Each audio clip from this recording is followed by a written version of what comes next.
welcome back to the channel. I'm Sarah Christensen with One Sage's View Astrology, and today I'm going to be focusing on one of the co-leads of the season 4 Bridgerton, Luke Thompson. I know that many of you have been waiting for this video, so yay, finally getting to it. So we're going to be focusing on his chart, his natal chart, even though we do not have a time of birth. So I'm going to be looking at a noon time, and we will get some understanding of the planetary aspects, like how the splay of planets were on the day of his birth. But we don't have a sense of ascendant or midheaven, and we can make guesses and hunches, unless you do a deep dive to kind of rectify the chart, which can be done with more personal information with dates and things like that. But there's not a lot of information that Luke Thompson has put out in the world, so we don't have that. So we have to kind of look at it from a different lens. We can also take a look at the season 4 release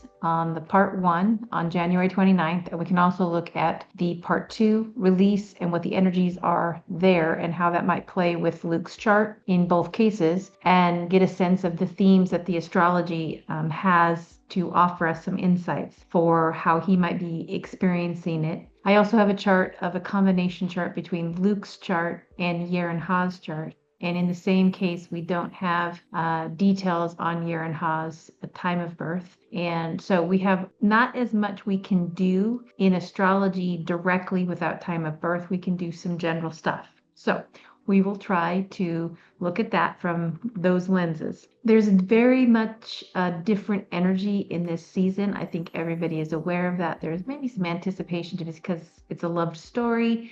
I'm interested to see where they take the fairy tale story, kind of the archetypes of kind of that Cinderella storyline concept that was in that book, and how they translate that to the screen. I'll be interested to see how they do that, where they take the characters, because they did take the characters on a different arc in, and especially Benedict, from what we might have realized in the first season about who he might be as a character, and then how they worked his character into the storylines of season 1, season 2, and season 3. And of course, it went really wild for Benedict. So I know when I first started watching Bridgerton in the pandemic, when it first came on, and it was a lovely escapism back then for sure. One of the first characters I was tuning into was the Benedict character. And because I was curious about who's this Luke Thompson. So yeah, but now we're getting to see where his acting is going to take him to the spotlight in a lot more detail, and see kind of where he takes the acting chops. I'm very curious of how he plays the part. He is very much a stage actor who did get the part in Bridgerton, and is unfolding as an actor also in his skills on film. So I think it's exciting to see what he does with it, and how the connection with his co-lead, Yerin Ha, plays out in this season. So it's going to be exciting. It'll be fun. This is just fun, and we'll explore it, and hopefully we can learn some astrology along the way. If you have any insights or questions, please, share in the comments below. If you want to dive into more astrology on the side, I do have my community now online, and you can find a link in the description below of joining for no cost. It's a free community to come join and chat about astrology. And I do have a sharing that I do on Bridgerton once in a while, and just being able to expand on astrology in a way that's beyond YouTube. So it's just another place to play in astrology. So I hope you can join me, and if you're interested to do so. And let's get started in diving into the charts and see what they have to offer us. Let's go.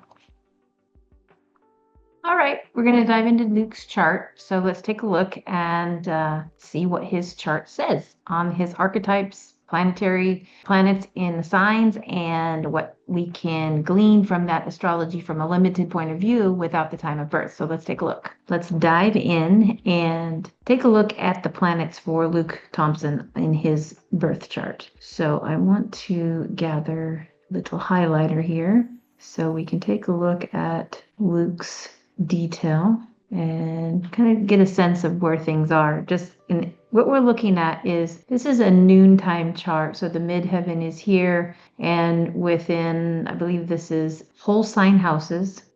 because I wanted to simplify, single house to a sign. I didn't do Placidus since we don't have a birth time. And the sun will be at the top of the chart somewhere. And since he's born in England, in Southampton, we have a sun on July 4th of 1988 at 12 degrees, 40 minutes of Cancer. So you can pick up on Luke Thompson's sensitivities and some of the previous interviews he's done in terms of his own personality coming out and that kind of nurturing nature because of, I remember the season 3 promo, and he was doing the interviews with others. I think it was Luke and Claudia and him in with the puppies coming in, and how that puppy that he had just completely kind of fell asleep in his lap.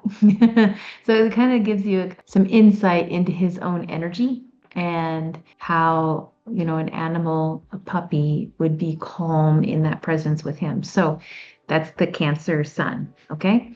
He also has this group of planets in Pisces, which is another amplification of water in his chart. And he also is born with the Pluto in Scorpio. And what's interesting is he and Nicola are only a year, not even a year, half a year apart, because she's born, well, no, it's more than that. She was born in January of 87, I believe. And he's born in 88. So it's only like a year and a half, actually, because you take all of 87 and then 88. So that's interesting. But because of the retrograde of the planet Pluto and its cycle, his Pluto is in the same degree as Nicola's.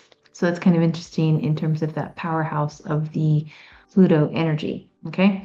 So there's these planets that are sitting in the element of water in his chart. So we have the sun in Chiron up here in Cancer, and then the Mars, the moon, the North Node, and the vertex in Pisces, and then we have Pluto. And this is a powerful, emotional, feeling-natured, sensitive individual, okay? Because they have both their sun and their moon, maybe their rising sign, maybe their midheaven also. So because we don't know where those are positioned in the whole. But I kind of wonder about the parts that he's played, that sometimes he's often in a love triangle situation because of some of the storyline that he's played for season 3. I can't remember exactly all the details in season 2 off the top of my head at the moment, but I know that they built his storyline into having like that, you know, that 3-way. So there's counterparts in some kind of love story that has a triangle to it. And that speaks to the Gemini and the Venus in Gemini, and his Venus in Gemini in the sign of Gemini, and that's the sign of the twins. So there's kind of that concept of the duplicitous nature of the lovers. So that kind of makes me think about that might be a sign that's up on his midheaven. So Gemini might be up in the midheaven for real, but it's also possible that he has that maybe even towards his ascendant. So maybe pulling down the Gemini onto the ascendant and having those planets there. And that's something he is in the world, as he plays, has a mask and he plays with that. But he doesn't necessarily seem like a Gemini rising individual. It could be that he plays that out and we get the emotional, and that's the creative, the imagination. And so it could be more that the Pisces energy is the rising sun. I have a hunch that it's either Pisces, a water sign is on the angles somewhere, it seems. Because even I think in season 4, in one of the promos recently, I think he was saying something about there's a lot of water, getting in water and being filmed in water. And so to me, there's this peaking moment, for his season in Bridgerton. So that's a peaking moment for Luke Thompson. And then there'd be an expression of water where I think, and it'll be interesting to see also how that may touch into Yerin Ha's chart, and so how they might express it together. So this particular show in its dynamics will have a lot of feeling, depth, and what he's going to portray. So it picks up on the energies that are in his chart and how he's expressing them. But it's also that when we look at the Bridgerton charts, we will see the planetary positions that are available as they release into the public. And that is what is kind of the first impression that gets presented for the Bridgerton 4 season. So it'll be fun to see the dynamic that's the beginning, and we know about the masquerade ball coming at some time in that first episode, maybe the second episode, sometime in there. And it'll also be interesting to see because there's mystery, and that's kind of a bit of the Pisces energy, but it also can be Scorpio. So there's a dynamic that's playing there. And Cancer is also, the influence of the mother figure archetype in some of that he embodies as well. And I think in some of his work, his other acting roles, there was a part, I think he has a part that he played as an actor in the mode of being a father, acting in like a more I think he was acting in the role that it was almost like he was mothering, like stay-at-home dad kind of thing. But I'd have to go back and explore that. I remember looking into that when I first was kind of, who is this Luke Thompson person, and exploring other pieces of movies that he's done or cinema and the plays that he had done at that point. But again, he's got a lot of water, so there'll be a lot of emotional expression in what he does in his acting. He also has Mars in Pisces, so that can have a delay in the expression of kind of the get up and go in terms of how he acts out the Mars archetype and the act of will, his personal will. So the expression in imagination and that context, it makes so much sense that he would be aligned with the arts and wanting to express different kinds of feelings and emotions that emerge through the characters, because he has that amplified. He has also the North Node, and I think this is really important. He has the North Node with the moon close to it, so basically conjunct the North Node. So his life purpose in terms of the arc of the life has a lot to do with expression in something that's full of imagination. So he's getting to do that with being an actor. So he's living that. So what he brings from the past is the Mercury and the Virgo, the detail, the skill, but something that he's learning from is something that had a duality nature to it, and it didn't go well. So consider, I know that he has taken a step back from being on social media, and that's something he has commented on in interviews and promo, and that he doesn't have himself participating in social media because it's such a great distraction, and he knows himself well enough that he doesn't engage in social media. So he has someone else doing it for him as he's going into these promotions for season 4. So he knows himself well enough to pull himself out of something that would distract him and be something he would lose track of himself, because with the combination in his chart, just even no matter where they are by house, here's his nodes, and the south node ruler is Mercury, and it squares the nodes no matter where it sits in the chart. And then on top of that, he also has this opposition a few degrees off of Saturn and Uranus in Sagittarius. And so that can be a hard dynamic to work out, because he has this opposition of 3 planets, maybe an angle if he was born near noon, but we don't know the angle.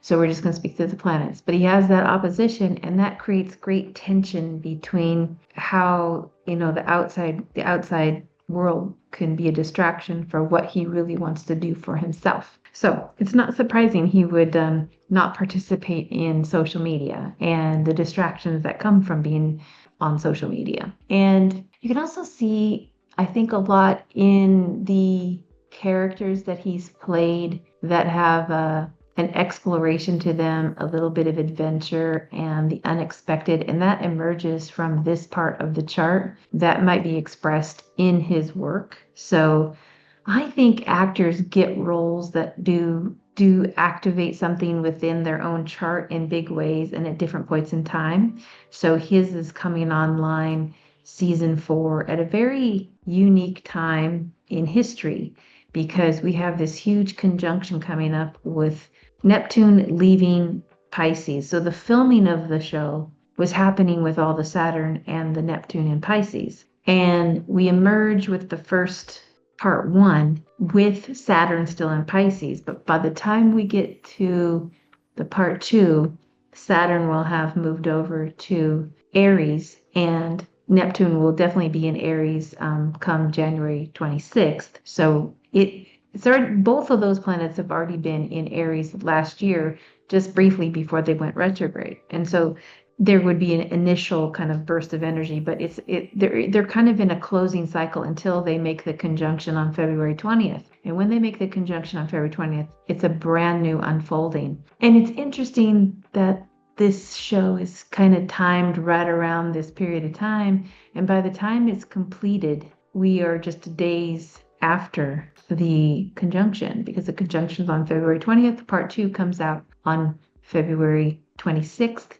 And so then you have the final pickup and any other promo that's been done and will be done in those weeks following to increase the viewership. But there's some components in this storyline that I think are important for the moment in terms of just the classism that's a part of the story. I think in the book, if I remember correctly, there is, I think in that storyline, some difficult storylines about the physicality, and that someone might be experienced in those kind of power relationships that the character like Sophie goes through with, I think it's the stepmother. So there's that, but it's also the expression of the character Sophie going through a lot of a desire to have that escapist moment, and we are all watching the show wanting an escapist moment. It's almost like a mirror that we have with the show. On top of that, I mean, just think of the difference between the romance, lusty sensuality that was bursting in 2024 for season 3, and how different the energy feels. It feels different now. And I remember thinking like, wow, that's going to be a huge shift in the energy as we come into this season 4, and what will be picked up on in the romantic part, what is still lingering. I think this is really valuable. What is still lingering from season 3? Does it get tied up with a nice bow in season 4 to appease, the fans in certain ways, or will they be felt like they didn't get enough? They won't be satiated. I think there will be some of that, of course.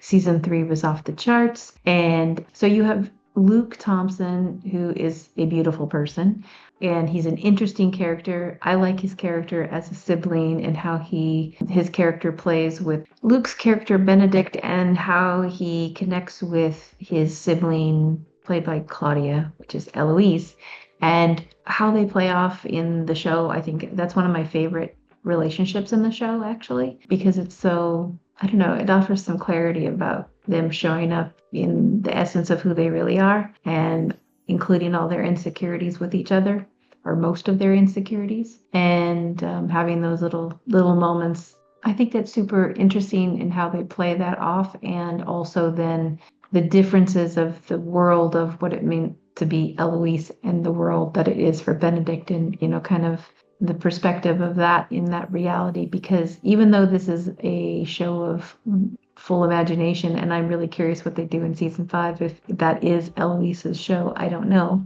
We will see. But Benedict is trying to figure out, and has been trying to figure out, who he is in the mix, being, the second born brother. So there's a lot of freedom with that, but also the kind of being the backup, but not having, that squared up purpose figured out and responsibility. So it'd be interesting to see where his values take shape in season 4, and then how that's mirrored in the character that the co-lead, so through Sophie, right? So the mystery, that's very Pisces and Scorpio. Pisces is the imagination. Pisces also is, I'm not sure here, what's the situation. There's something unclear, could be a fog. And I also use that vocabulary to describe Pisces, especially when Saturn and Neptune are going through Pisces together. There is a credible illusion that's created. And isn't it interesting that there's going to be this kind of, I don't know, the expression of that in the show itself? And then the veil will drop, or that reality check comes in about what's the real thing here. And I think it won't be just that we have the masks up. So there's hiding behind the masks of who we are, but then those will drop in time in the show. But there's something about kind of that's come between season 3 and season 4 about the same as an overarching idea as well.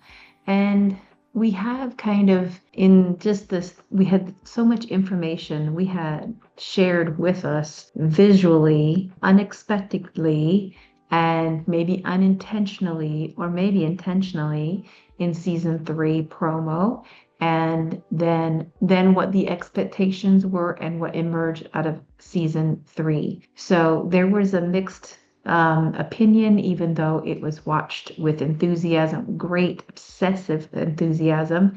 And I think that reflects the Scorpio of Nicola's chart when she was the co-lead, and and how that was mirrored through Luke. So Luke Newton. So with Luke Thompson, we have a mystery of not knowing much about him as we did before. We have the mystery of Yerin Ha, of who is she, how might she evoke the connection with her on the screen in her part. I saw in some of the interviews so far that have been done that she's very warm and very intelligent, and so it's going to be interesting to see what she translate as an actress. So because I haven't seen a lot of things, I know that she was in Dune. I don't know how much.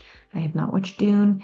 And she has been in some other, like there was a video game movie show or something that she was also an actress in. So it's kind of interesting to not have any real solid background on who is Yerin Ha, unless you were watching some of the other material that she's done and the movies and cinema that she's done or series. But to come in on this kind of blank slate, it feels like a blank slate, and see where they take it to kind of invite to get to know her.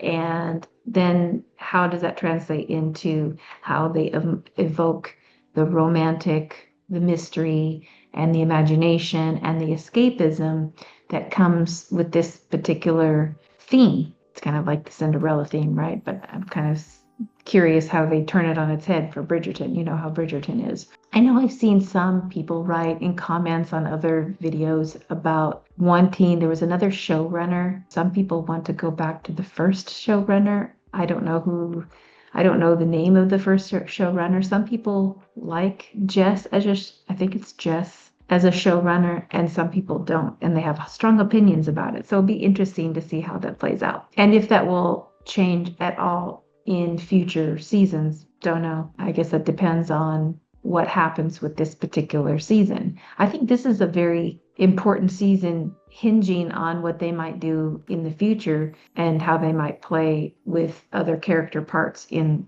as well. Because I know that when we were discussing season 3, there was a lot of discussion about having all these side storylines that seem to take away from the co-leads of season 3, from the Pollen storyline. So Colin and Penelope. But, they're creating something, and yet it was still watched obsessively and has a fan base that is obsessive about it still. So there's something to be said about that.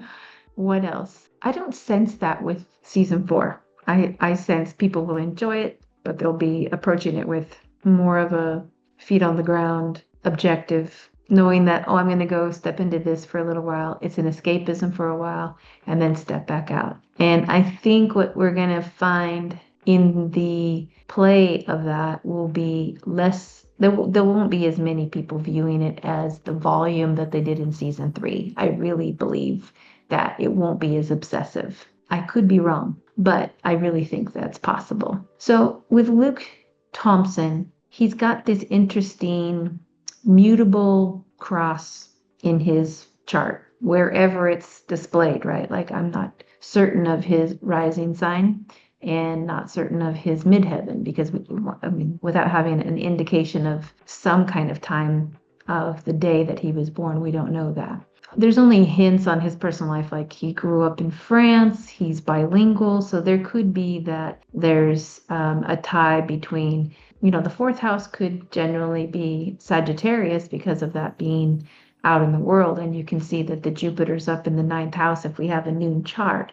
So it's possible, right? So that does tie the two together. But I don't know enough. I need to go do more research, I guess, to see if I could even rectify by finding any kind of dates from his personal childhood experiences, because that's how you do it. You have to have enough information for that. What else? He was born when Venus was stationing. So this is an important component in his chart. And it emphasizes if the house, wherever Taurus is in his house. So this is the sign of Taurus. So very much about sensuality, but there's a duality nature that he himself is within himself. That's his Venus. His Venus is Gemini, so it has this and that. It has the duality nature to it. It's more mutable, movable, in terms of friendly, platonic at first, but then could play out that. But imagine having that nature and friendly, the quick mind with the Mercury and Gemini as well, and how that translates into his characters. Because his character is also an artist, I think that picks up on Pisces, right? So you can kind of grab some elements of that. He's played out on screen. He's he wanted to become an artist in his character. And so through the scenes of having to produce the show, he is playing that part, right? So, and I do believe he plays the piano, so he's musical. And I do believe he also does sketches on his own. So he actually has that artist flair. So that's another thing, that the Pisces energy could be fifth house for the creative, or it could be in the 10th house. And that would, be something that he embodies as part of his career as an actor. And he's on the stage. So that's why I think that Pisces energy could be on the angles somewhere. I don't think that Pisces is in his 7th house. I've thought in the past that he might have Scorpio on the rising sign that would pull the Pluto up into the 1st house. And that would make him way more intense. And I don't think that's the case. I think that there is the possibility that he has Taurus rising, and that puts Scorpio on the other side of his chart because of, was it Harriet who played in that show? She was one of the Featherington sisters. He was attracted to her. That kind of showed up in some of the media from season 3. And she's a Scorpio, so that could put that Scorpio energy in the 7th house. And so that could be that he's a Taurus rising. So pulling that energy down in that perspective. So it would pull his sun and everything below the horizon. That's a possibility. And then that would language kind of that if he's Taurus in the 1st house, he would have Cancer in the 12th house. Is that right? No. Taurus in the 1st house puts Aries in the 12th house. Excuse me. Yeah, because it would tilt that way. And then it puts the Pisces in the 11th house of working with groups and touching into a fan base on romance. And he spends a lot of his time in interviews talking about the romance genre and why it's maybe not something to be ignored for its value of what it brings to others in the literature or in cinema and so forth. So I think that's kind of interesting. So we can maybe think about that, but it's something to play with because, moving the chart around, you can kind of figure that out. But he does have the quality of being a character who has a strong romantic detail, and he's done a lot of the Shakespeare on the stage in plays. And I give that makes sense to me for his South Node in Virgo, for the literature that connects to, and how he can express that, and the people in his life, and how he might show up with other people as actors. And then, you make relationships. I mean, Bridgerton is probably something that's unusual for someone who does plays. And there's probably a scene of those who are in theater and people come around and they're in the same maybe group of friends that get together once in a while, but you connect with the cast and then you're off. I mean, it's very mutable. So the mutable signs are the Gemini, the Virgo, the Sagittarius, and the Pisces. And so it's very possible that these are all those are on his angles in some way, but it's also possible that he could be a Taurus rising, but maybe with Taurus at the very bottom of, so like 28, 29, 27, 28, 29 of Taurus being that rising sign. And then the rest of his first house has the Gemini detail. And that would pull out all the interesting Gemini qualities within his identity and why he could get distracted and pulled. So that is, and right now we have in transit Uranus, which is a really strong energy, and that would be like an explosive quality on his ascendant if that's the case. There was also that his storyline in season 3 was very sensual and having multiple partners and things like that. And that would also play on having an ascendant at the end degrees of Taurus, because that was kind of like the big thing that was happening in season 3 around. That was so many scenes that he got to pick up in that unique storyline. And I think it was very interesting to me because, kind of branching out into contemporary themes of kind of more like pansexuality, like not sure, don't care.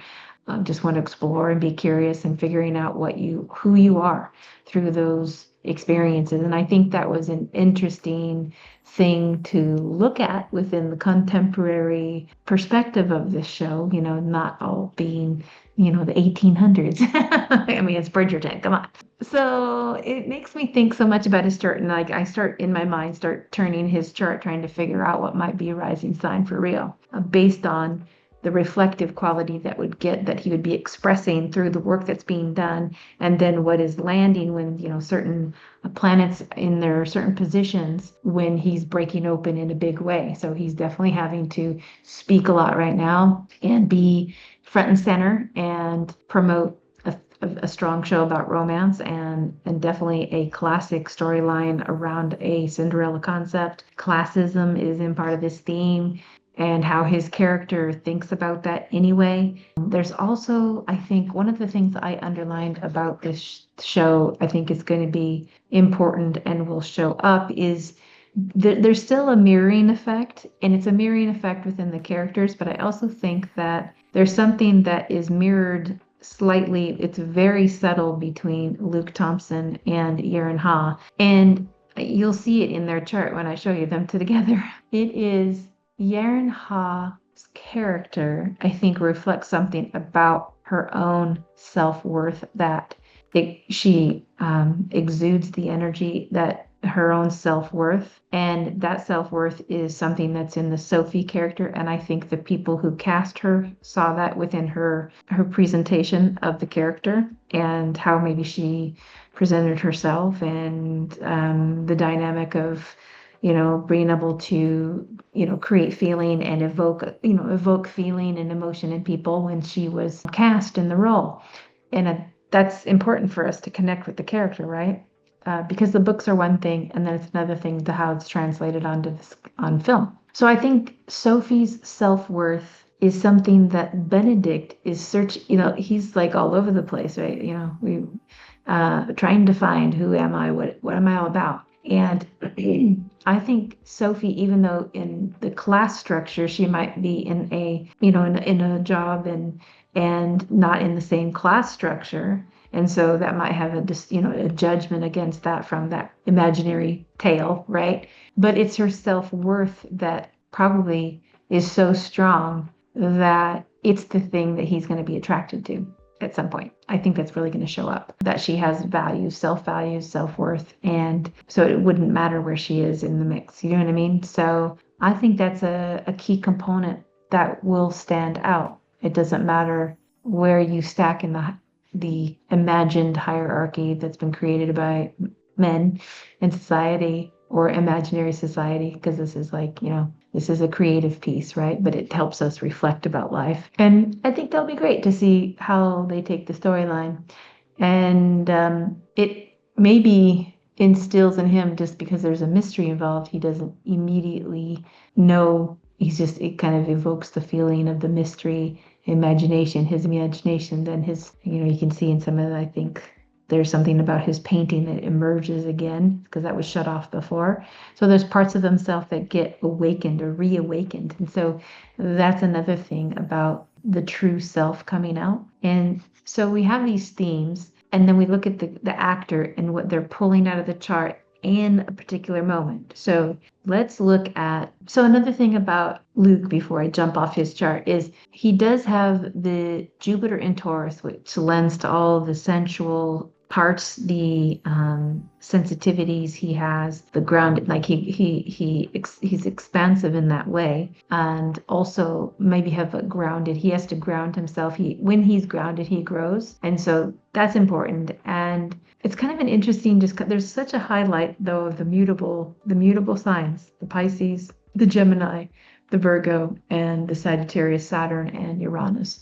But that Uranus and Sagittarius in his chart is they're conjunct, so it's also makes sense about having some kind of forward-thinking philosophy that he portrays in this character as well. So it's also opposite the Mercury, but it's 7-8 degrees there. So 21, 45, so 22 to 28. So yeah, that's 6 to 7 degrees separation. So it's still relevant because having an outer planet opposite something like Mercury really stimulates the Mercury. So it makes so much sense about why he can get distracted if he was on social media. And I love that he has self-regulated himself. So it's kind of cool. And maybe that's another indication of the Jupiter in Taurus close to the ascendant concept. Maybe that's a maybe still. I think that covers a lot of the territory I want to cover right now. He does have the imagination of Neptune in an earth sign like Capricorn. That's kind of bringing the concepts down from the imagination place is very much kind of the Neptune, kind of the Pisces, but bringing it down to earth in some kind of way that's useful and integrated into the self. But that Neptune in Capricorn is opposite his sun. So there is a quality, because that's only 4 degrees separation? Yeah, 8. Yeah, 4 degrees separation. So that's still pretty powerful and not surprising that he would find comfort in that highly imaginative place. So the theater place is home. Yeah. So that's interesting. Okay, so let me go to the next slide and see what we have. Okay, so here is Luke for his chart with part one, and I'm taking this perspective from, I believe, the London time, because he's going to be in London. If he's anywhere else in the world, we'd have to take a look at somewhere else in the world in the future. But right now, I take it from an 8 a.m. standpoint. It is released and January 29th. And then it's out in the world and people are watching it and having an experience with this actor. So what can we glean from the two together? So Luke's chart. Now, again, we can't look at, and the way that I did this chart, you will see is the outside chart is Luke because we don't have a time, but we do have a time for the show. So look at the ascendant of the timing of his release for season 4. 29 degrees Libra is a critical degree. Libra is very aesthetic, creative, but it's also social justice. Libra is high fashion, these kinds of things. Remember that Venus is the ruler of Libra, and we want to find in the show, here's in the center is the show, right? The release of the show. So we have all this air quality. So this is a high cerebral experience and lots of chatter happening. This has a lot of discussion around other people's values. And this can also be like a bit of exile. Like is there a theme of what it's like to be in exile or some kind of conversations around that? Like the characters situation of being in exile or that kind of thing. So that's definitely the case in the first part one. So the dynamic there, but there is the duality. So the duality is a Gemini. That's two, but we have the show has the Gemini moon. So we have the two parts again. We already know that. And then this show's Lot of Fortune is also in Gemini. But in the, I think because I think I pulled the show in a Placidus chart. That's why I have this Gemini here. And so there's something that's kind of difficult to get to. So that's an interesting thought because I was pulling Luke Thompson's chart from a whole sign perspective. And then I pulled the show release date from a Placidus perspective, quadrant houses. Anyway, long story short on that, it's giving me the perspective that there's something that might be hidden in the details or that's discussed from the fans, because I kind of look at fans as 11th house. But I also kind of think of they are the observers of the show because this is the show and this might be people watching the show. And it's 29 degrees Aries with, where's Mars in the show? Mars in the show is in Aquarius. So it definitely has the everybody has a right to be who they are kind of context, and that people would stand up for the right for someone to be exactly who they are and not judged for where they are in any class system. That's definitely the theme of the show. But there's also this in the show, which is Vesta with the sun at 9 degrees of Aquarius. And to me, there's something I have written a little bit about Vesta, the asteroid Vesta. And it's one of the feminine archetypes that's very important there's like some base feminine asteroids, and Vesta is one of them. And that's about it's like purifying fire, the home hearth. But it's kind of the concept of purification. And when it's with the sun, there's something going on in really like something brand new is being forged within the concept of this particular season. So there's something that's going on in this season that offers something new, and it'll be interesting to see what that is. It kind of makes me excited to see what's going on. So there is that. And and Aquarius is forward thinking energy, but it's also fixed energy. There's a fixed idea about something that's fair, equal, equilibrium, harmony, but it also has Saturn. And with Saturn emerging out of 29 degrees of Pisces in the transits of the moment, that squares that 29 degrees Saturn and even Neptune right now is squaring the energy. Like here's the 28 Saturn, Neptune at the moment. This is the day of the show releasing. So right now when I'm recording this, it's still at 29 degrees.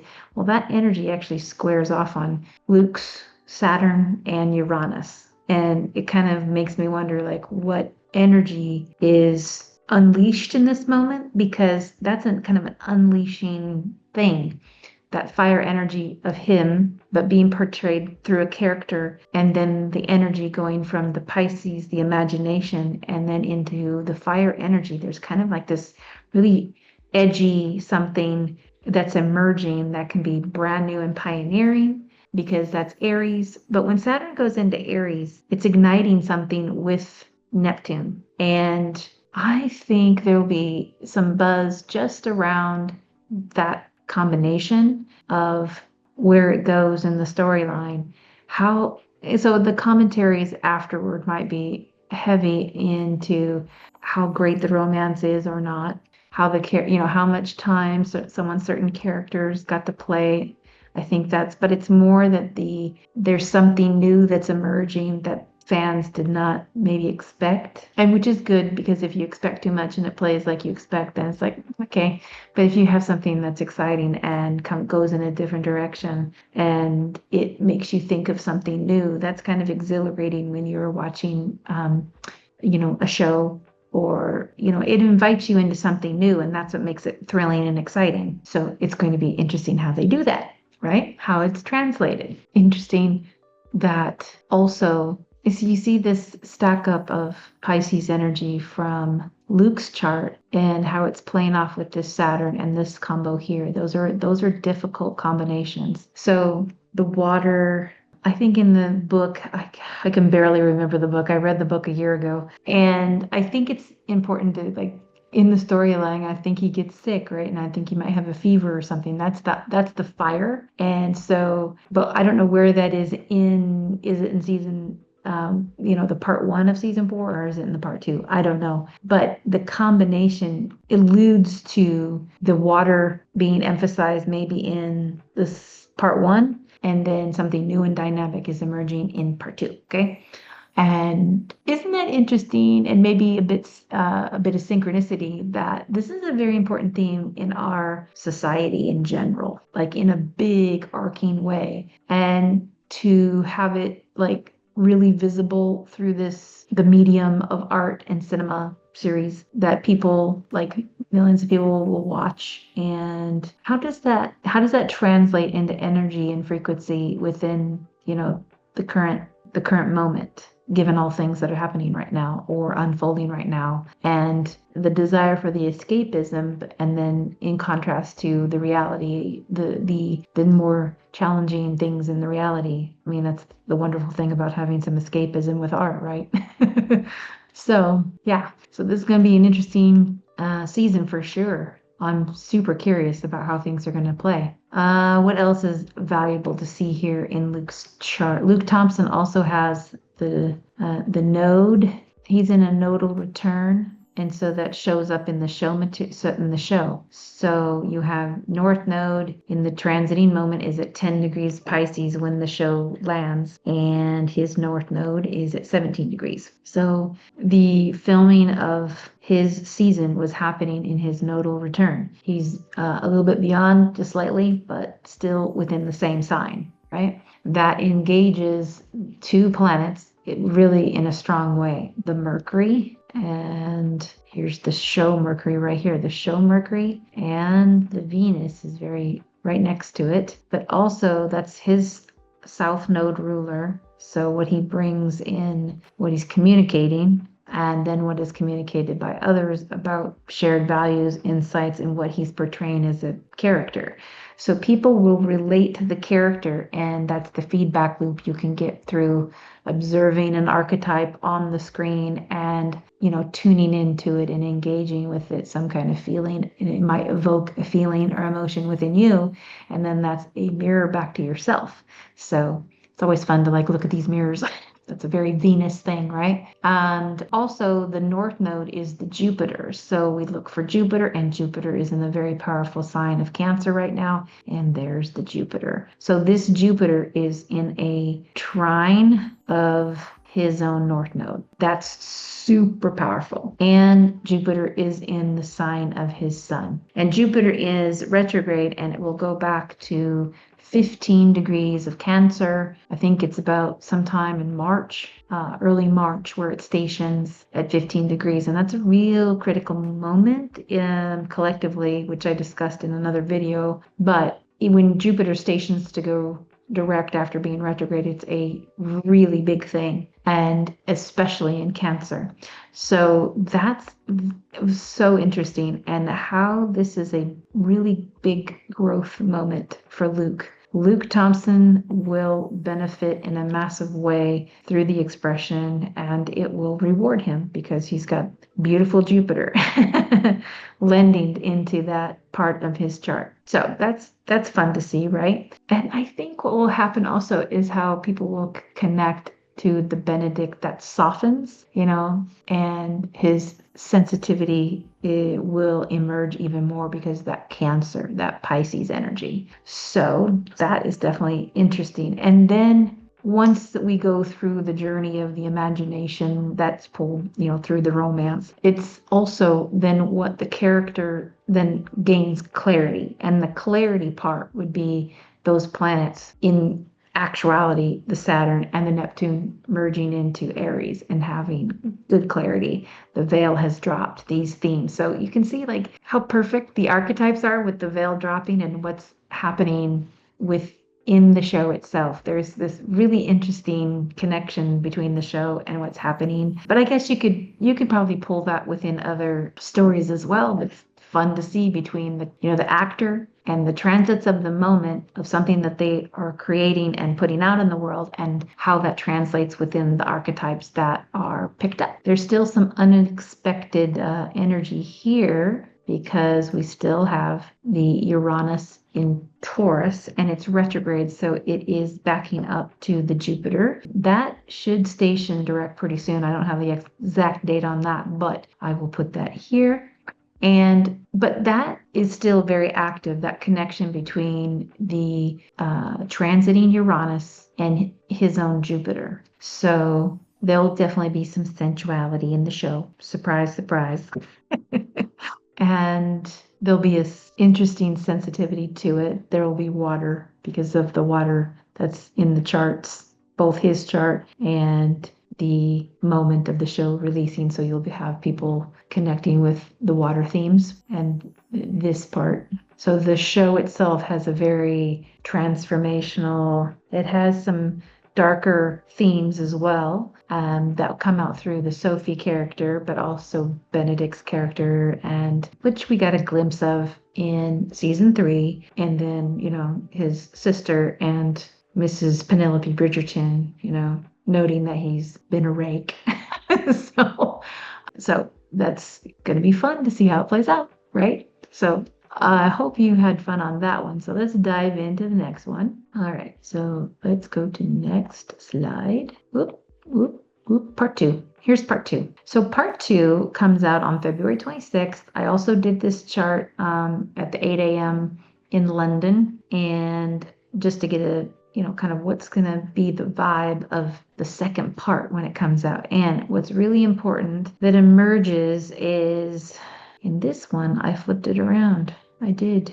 Yeah. So this one has the Luke, not the right time. So maybe that's not the best take. I might have to pull another chart and show you the flipped around point of view. But I can see here we have, I should back up. I should do one more part here. The ascendant at 14 degrees of Cancer is 8 a.m. on February 26th in London. And by that time, we do have the Saturn and Neptune at their conjunction. So this is the new. And the new is something also relative to something new happening around the identity of self.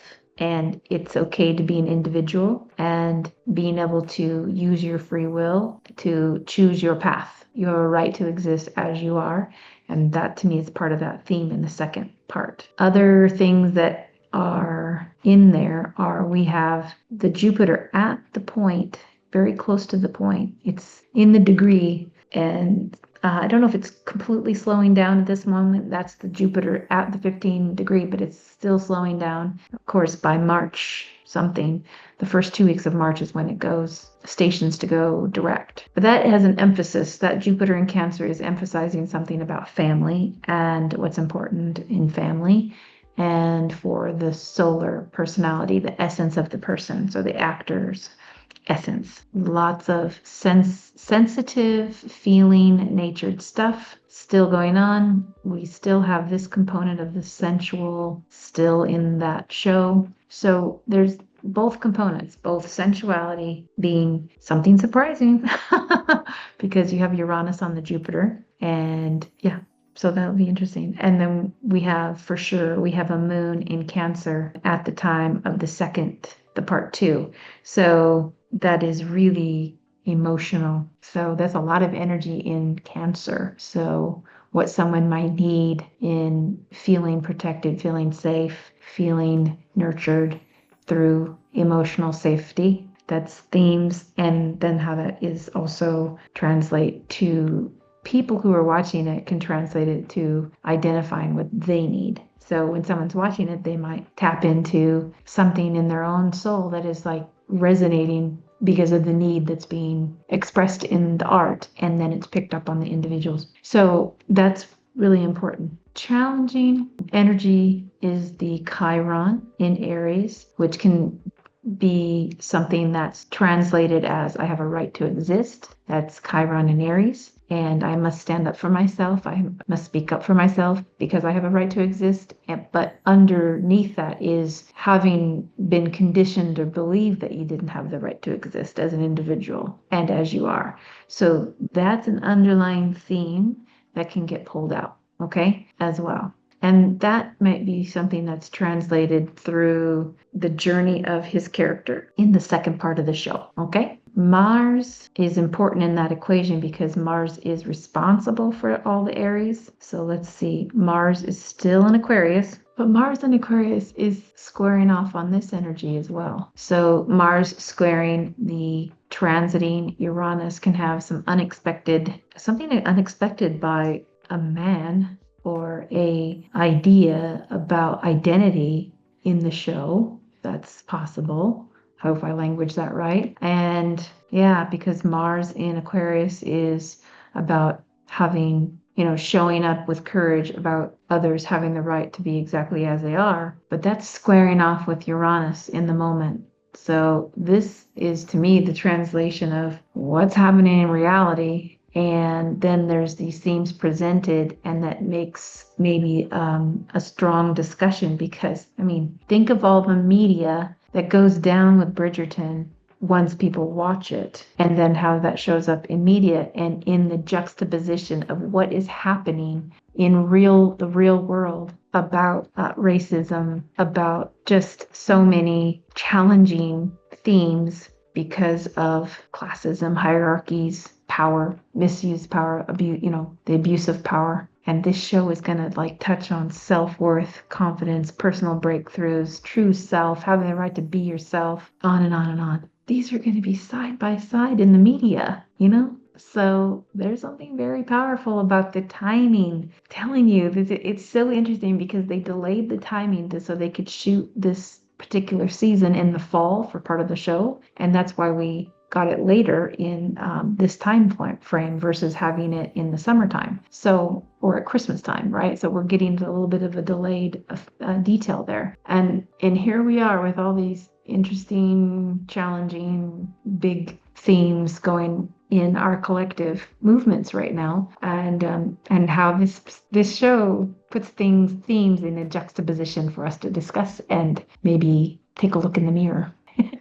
Jeez, right? Super powerful. And I try to keep it light and airy for what we're doing here in discussing a fiction, a romance, and yet it's bringing up themes that are very important for real life. Okay. Also, the show part 2 has a Capricorn theme. And to me, that will pull in the Saturn. So this is where I think there's some challenges. This where this sits when you flip it around. So the midheaven, if it was up, it would be the Capricorn. It'd be like Aries is rising. It is rising. So this is something that's going on underneath it all in the unconscious mind of the collective that it's touching on, and Capricorn at the top of the chart. So it tells me that there's a potential that things could be not yet expressed because of the current situation too. So that means that it's framed in a way that can be digestible in the current environment. It's just interesting, right? What art makes us see, or that when you see beyond the things that might be framed in a certain way, what else is that saying, right? So that's really, really powerful right now. So Luke Thompson's chart and the part 2 and what it's showing up to me is just there's some confrontational energy here, and that gets expressed. So it's in the show, the actor plays it out, but then what is happening in the moment of the interpretation and then how that sits within people. But that sometimes when something is created and invited to participate in that art, right, that awakens something. It can awaken something. It can awaken something in someone, one individual, many individuals, one particular part, maybe several different parts, but it is like an awakener of what individuals may want for themselves in their own self-expression and their own, free will choices, or what do they have to do to have courage. Courage is something that would go with Mars and Aries, right? You're using your instincts, but you're also using, standing up in a courageous way if you have, getting to the Mars energy. Yeah. So that's all in these themes. Yeah. What else do I want to share about this that I'm seeing? The ascendant of the second part is Virgo. The show is North Node because that's his chart. This is the show. Okay. The show's ascendant is Aries, Mars in Aquarius, but that's squaring off. So I think the second part can be met with some challenges, an unexpected liberation of some sort for someone. And so in the show storyline, but maybe how Luke participates with it as an actor, it's like having a liberation of some sort. And so maybe there's something gained in that perspective. So I don't know when actors might tune into the how something is received. Like they embody the character, they pull up the emotions to bring it to life. But then how is that experienced? And then what is translated for others to pick up on and participate in that play or in that film, cinema, whatever, right? And so this is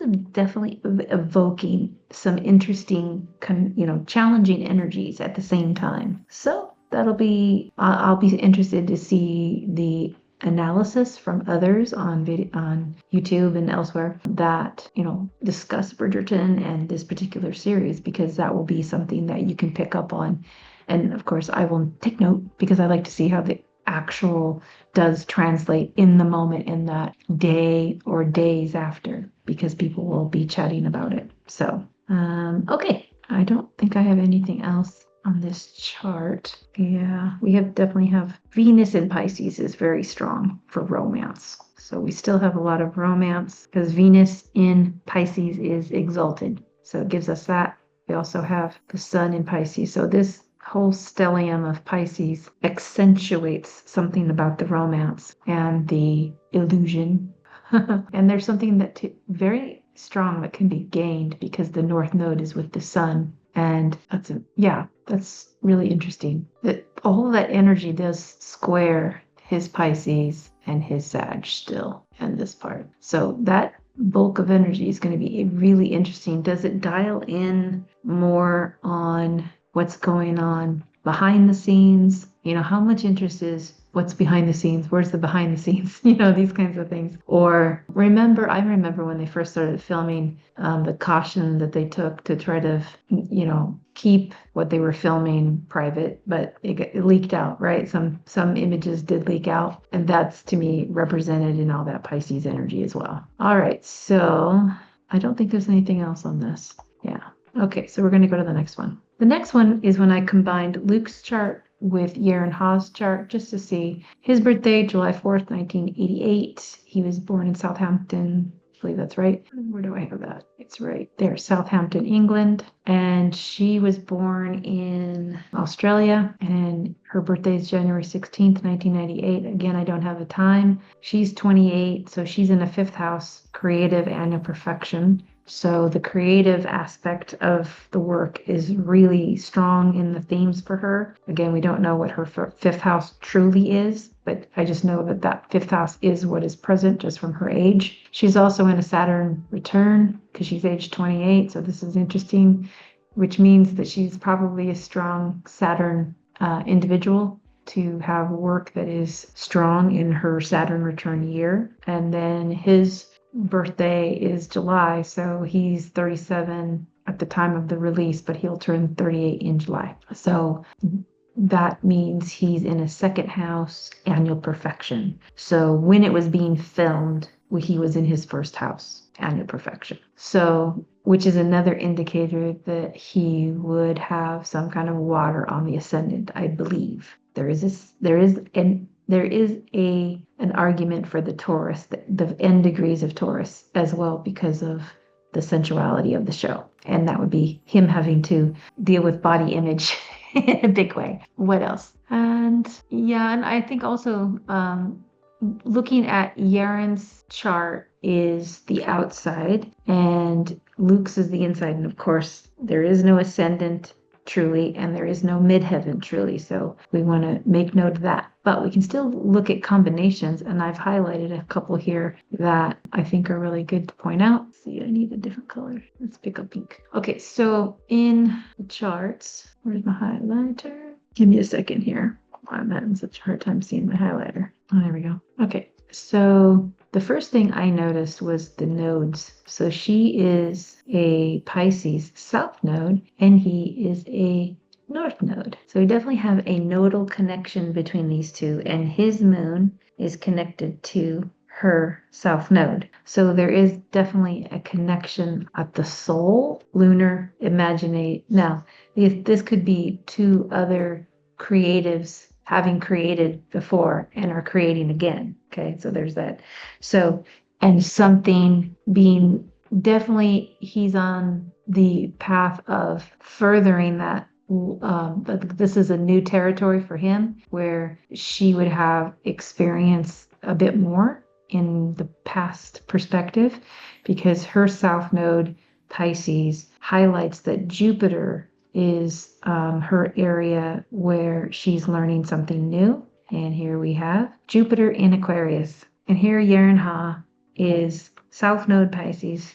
As an actress, she's really unique in that Aquarian perspective. I think we're going to understand more about it. And so one of the themes that she's bringing forward in her art is the self, the individual self, that's Aquarian, and the Jupiter there is understanding something about her individual value within the context of the whole group. And here she is getting the co-lead part in a cast ensemble in this in her life at her Saturn return, no less, and bringing that forward for something that is bigger than her. Her Saturn is at 14 degrees of Aries. Remember 14 degrees of Aries? We go back. Let me just stop this. If you go back, you see 14 degrees of Aries is the part 2, the release in London ascendant. So Yerin Ha is going to be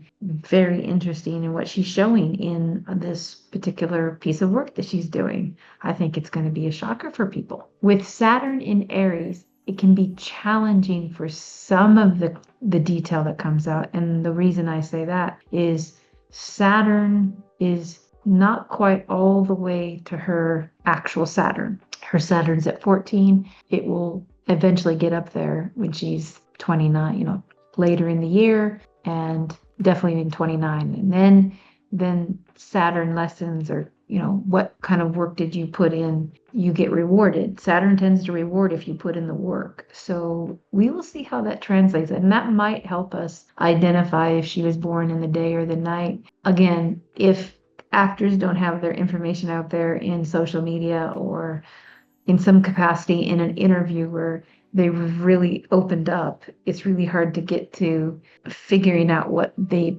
might have as a rising sign, right? So there's that. But I think there's some significant insight from her as a person and her soul's journey that she will get by portraying these particular themes on the big screen or Netflix, whatever, and how that can move people to some kind of resonance or aligning, understanding, a deeper understanding or a deeper empathy for classism or social inequities or these kinds of things. And at the same time, being able to stand firm in who she is, playing the character, but also Yerin having to discuss romance genre. So she's absolutely playing that out, that growth, her own personal soul growth within this work that she's doing. So that's really interesting to see. Again, Jupiter, South Node, she's got the skills, but she's learning something else about the journey and the process and what it is in the cast ensemble. Having her South Node in Pisces, but her North Node in Virgo is something about the craft, the skill. And so that makes me wonder about how she brings the skill of acting. And that's really important. And she has a very powerful Mercury to support that. I don't think that's necessarily her midheaven, right? That's not necessarily true. But she also has a sun in Capricorn. So she has the South Node in an element that's the same as her North Node in Virgo. So that's easier translation and integration of something new. So that means she's definitely got a lot that she's already done in this kind of energy. So it's no mistake when someone gets apart and it brings something forward in a collective group of people, the fans. And as you know, Bridgerton has a big fan base. It has both a huge female, women, non-binary, it has a huge fan base. And even boyfriends and whatnot from men, and sharing the experience with their significant others, spouses, whatever, girlfriends, whatever. Why I think that's super valuable is what might be picked up from the self-worth portrayal of the character of Sophie, and then how that's played out with Benedict's character, Benedict, Luke's character, and how that can get picked up and inspire different behaviors from those men who are in heterosexual relationships, or those who are in same-sex. And there's that interplay of masculine and feminine. It doesn't matter, gender sometimes, but it's kind of like how the sensitivity and the self-worth that dialogue can be exchanged and then inspired by others and how they pick it up. So that'll be something to watch as well, and definitely part of her journey in terms of I'm curious how she languages, because that Mercury in the Capricorn has a more of a reserved maybe presence, but it has a powerful presence as well because of the connection with Jupiter and Mars together in Aquarius, and how that translates. She's different than Luke, that she has the Pluto in fire sign. And so her fire Pluto has a transformative quality with her own Saturn. But that also is an interesting component of powerful betrayal between the two characters in terms of energy exchange, because all that Pisces squares up with her powerful Pluto, in her's an individual and Luke is an individual. So there's this interesting tension that's created, a lot of tension. And romance, when it has tension, it gets juicy, so that'll be fun to watch. What else do I want to pull out on their charts? She has a stellium in Capricorn. So Saturn is a very important component here. And that plays into her North Node here. So it supports that endeavor. And his Neptune imagination, bringing it down to what he portrays, is also connecting on a trine with her North Node. And her energy also connects. And if you notice this, there's something very polished about them. And I feel like that is heavily brought in by the Capricorn energy and then his Jupiter in Taurus. So when you watch them, like the first photos that came out, and kind of that very, very polished look in the presentation of what they were wearing. And there's just a total reserved essence about them, but in control. And that is what I get out of these two, as them as individuals, as Yerin and Luke. But when you put them into their characters, all the juicy other parts of their charts kind of come alive in the water that is picked up from Luke Thompson's chart and what she brings in from her South Node and experience in that. So kind of interesting energy combinations. When you have like fire energy here, that gets really exciting when they play with it. Because fire likes to play. And so it'll be interesting to see how those, map out on the screen. Really not a lot in Leo here. So it's more about the individual self, individuation, and the journey, philosophy, beliefs. What are their beliefs underneath it all? And then the power exchange that's going on. That's all in their fires. If I go by the element of Earth, we have his Taurus in Earth, her North Node, his South Node. Don't think there's not an ascendant necessarily there. We have, and then all this Capricorn. So Saturn is a very important planet in the combination Mercury And let's see, what else do we have? And then you get underneath it all, you have the undercurrent of all the emotional depth with and penetrating Scorpio and the imaginative, romantic fantasy of Pisces, and then also the nurturing quality. What does the soul need with Cancer? Yeah, good stuff. They're going to be a very interesting combination to see on screen because of the reserved quality that might be the first thing that we get in the Sophie character, but Yerin Ha is playing it, so she can really portray that quite well. And somebody who's contained, and then the wildness of what shows up with this energy coming from Benedict through Luke Newton playing, and not Newton, through Luke Thompson playing that part. So again, really going to be interesting. It's a play of a lot of fire and air quality because you have they both have lots of air.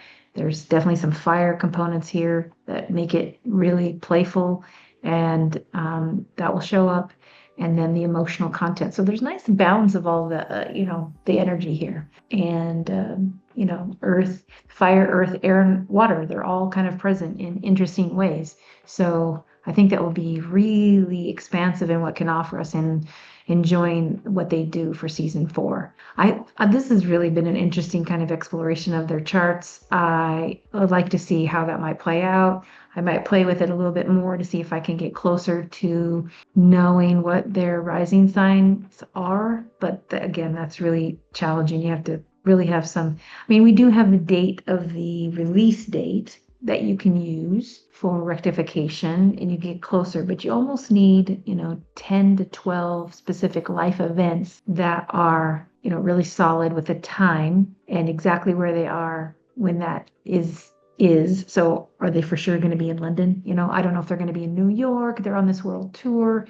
So where are they going to be specifically on what day? I don't have all those dates yet, but it'll be interesting to explore. So hopefully this has been fun to explore and that you've enjoyed it. And hopefully you've learned something about the astrology and, what we all can learn from what an actor might bring to the stage, which is a part of their own person, and what they've learned in life, what they've lived in life, and because that's what they pull from sometimes. But it's also the craft, the skill, that's Virgo, the skill, the craft, and how they bring it about to portray through evoking the feelings and the emotions of the character and what that character is moving through to bring us into the story, So I hope you've enjoyed this. It's really fun to share these. And if you're interested in an astrology reading, you can find me at onesagesview.com. And I have several readings that are available right now.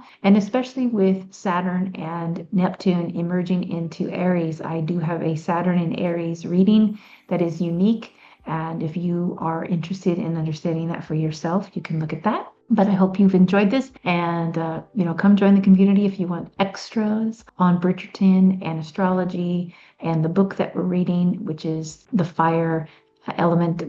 It's the book by Stephen Forrest, Fire, the Life Givers. It's a great book. We've just started. You can still join and hope to see you in either the community or sharing something in the comments. Thank you so much. And please subscribe if you have not yet. Thank you. Have a great rest of your day. Bye-bye.